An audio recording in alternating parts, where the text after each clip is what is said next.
ఈ దినపు దేవుని యొక్క మాట కీర్తన గ్రంథము 94వ అధ్యాయము 12వ వచనము. నీవు బోధించువాడు ధన్యుడు. ఎవరికైతే దేవుడు బోధిస్తాడో వారు ధన్యులుగా చేయబడతారు.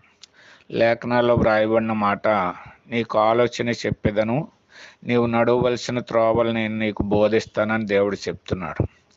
కాబట్టి దేవుడు మనం నడవలసిన త్రోవలు మనకు బోధిస్తాడు. ఆ యొక్క మార్గాలు ఎంతో సరళముగా చేసేవాడుగా ఉన్నాడు.